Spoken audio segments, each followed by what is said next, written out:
அடுத்த தேர்தலுமே அவரை வச்சுதான் பாஜக வந்து போக வேண்டிய கட்டாயத்துல இருக்காங்க. அவரை தாண்டின ஒரு கரிஸ்மா இன்னும் யாருக்கும் வரல அப்படிங்கிறது தான் யதார்த்தமான உண்மை. அப்படிங்கிறப்ப அது ஆர்எஸ்எஸ் அந்த அழுத்தத்தை கொடுப்பாங்களா? அப்படி அது கொடுத்தா அது அவர்களுக்கே வந்து ஒரு விஷப்பரிச்சையா மாறும். ஏன்னா பார்த்தோம் சமீபத்துல பல மாநிலங்கள்ல வந்து இந்த விஷப்பரிச்சையை பாஜக செஞ்சாங்க. புது முகங்களை கொடுத்தது, பழையவர்களை வந்து ஒதுக்குனது. கர்நாடகாவில மிகப்பெரிய பின்னடைவா போச்சு அப்படிங்கறத பாக்குறோம். அதுக்கப்புறம் தான் வந்து அந்த ஸ்ட்ராட்டஜியை மாத்தினாங்க. தமிழ்நாட்டுல வந்து கூட்டணி இல்லாம தனிச்சு போவோம்னு பார்த்தாங்க. அது வந்து ஒரு பின்னடைவா ஏற்பட்டுச்சு. உடனே வந்து ஒரு சமரசத்தோட ஈடுபட்டாங்க அப்படிங்கறத பார்த்தோம்.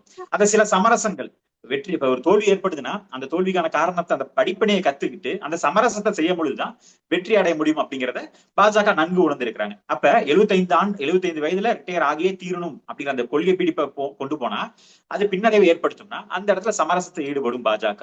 ஆர்எஸ்எஸும் அதுக்கு ஒத்துழைப்பு கொடுக்கும் அப்படின்னு நம்பலாம். இப்ப 2029லயும் மோடி தலைமையில தான் வந்து தேர்தல் சந்திப்போம்னு தூபே வந்து சொல்லியிருக்காரு. நீங்களும் அதான் வந்து குறிப்பிடுறீங்க. அப்படி பார்க்கும்போது அவர் இன்னொரு கருத்தையும் வந்து சொல்றாரு. 20 ஆண்டுகளுக்கும் இன்னும் மோடி தான் தேவைப்படுகிறார் அப்படிங்கிற இதுல.